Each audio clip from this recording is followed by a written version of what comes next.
Hello everyone, good afternoon. I'm in the car waiting, so I thought I'd come on and have this conversation because I've been trying to have it for a few days and haven't been able to come on. Is abuse a choice? Or abuse is a choice? I made a statement as opposed to ask the question. And somebody wanted to know why I thought abuse was a choice, and I thought I'd answer in a video as opposed to type in text. So why is abuse what is abuse? Abuse, I feel, is an inexcusable behavior that is an inexcusable harmful behavior perpetrated from between adults, one person to the next, where one person chooses to use their power against another, against someone else. So oftentimes abuse is perpetrated by a male in intimate relationships, and there are different types of abuse, which I'll speak about some of them in this video, but I'll do several videos over the course of the next couple of days to talk about the different types of abuse and how that impacts people and some of the things that you can do. Good afternoon. I can see that somebody's here. Welcome. So as I said, I'm going to mention some of the types of abuse and why I feel that it is a choice and that people can choose to do something else. We have to empower people to know that we have the ability to choose. Childhood trauma is no excuse for abuse. Living in a home where you see your father abuse your mother is no excuse for abuse. Being vulnerable, being triggered is no excuse for abuse. We all have opportunities to choose. And the interesting thing when it comes to intimate violence, and I meant like when abuse occurs in intimate relationships between partners, that partner who is the perpetrator, the abuser, will not do it to anyone else. They won't do it to the colleague at work. They won't do it to anyone at church. They won't, for the man who is physically harmful, physically abusive to his partner, he won't do it to, we used to say this in work, he won't fight the light post on the way home, or the person who serves him in the pub, or the person who annoys him at church. We work mostly in the Christian community. The person who annoys him at church won't get hurt, or won't get shouted at, or won't get manipulated or controlled to that extent.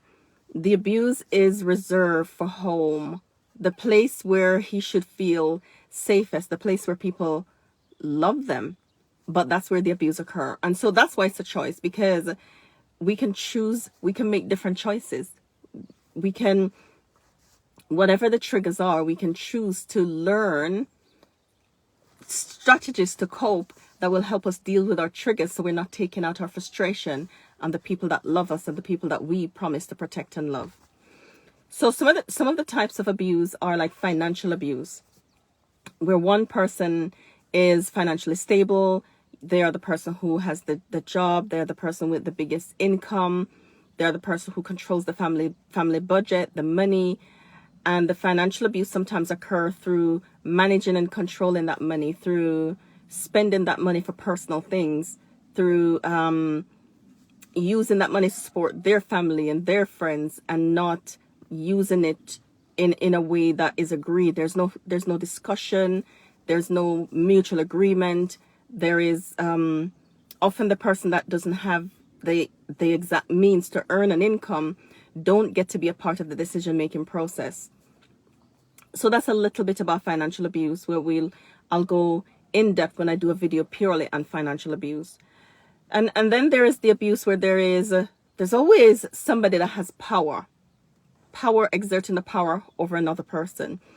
Where strength, where a woman is not as physically strong and can't fight back when you're hit, and when they use their physical strength to abuse, right? And then there is where someone is vulnerable. So when we're talking about children, when somebody makes a decision to take advantage of a child that is vulnerable, or a woman in a vulnerable position, we know that coming to the UK, coming to this country, a lot of women, there's going to be a truck passing. A lot of women are in vulnerable positions because they have no recourse to public funds, and they are coming to they're coming to partners and to homes that they thought was going to be safe, and the abuse occur because they're not able to look after themselves, and so they don't have no means of support. And that's one of the things Women's Cards want to do soon, and I know that we're going to be able to do it soon, is to have a home for women who are fleeing violence with no recourse to public funds, because often these women have to stay in the relationship and really struggle and really get hurt. So what else could they do? How else can somebody choose to, what are the other options that are available to them? I mean, what are the other options that are available to you? When we're presented with a situation, we have a range of options to choose. Now, I understand that the brain and our habits are formed and all the things, but I also know that every day people make the decision to heal and to make changes that are going to be affecting their lives and the lives of the people around them positively. So even if there is childhood trauma, even if it's a habit that an abuser is trying to get out of, whatever the reasons are, I believe that those are excuses. They can be worked on. So anybody who made the decision to abuse is making a decision to abuse. And if you're living in an abusive relationship and people are asking you to be lenient and to be forgiving and to be all of the things that we ask women to do in the Christian community, just know that they are making a choice to do what they do, and they can make a choice to do something different. And whatever decision that you make it based on the premise that somebody else is making a choice that is causing you harm, and you can make a choice to look after yourself, to get yourself to safety, and to find people that will help you to be safe if whatever the decision that you choose to make. But whatever you do, I want you to know that Jesus loves you, and he died that you might have abundant life, and you don't have to stay in a situation that is harmful and physically and mentally harmful to you and to your children.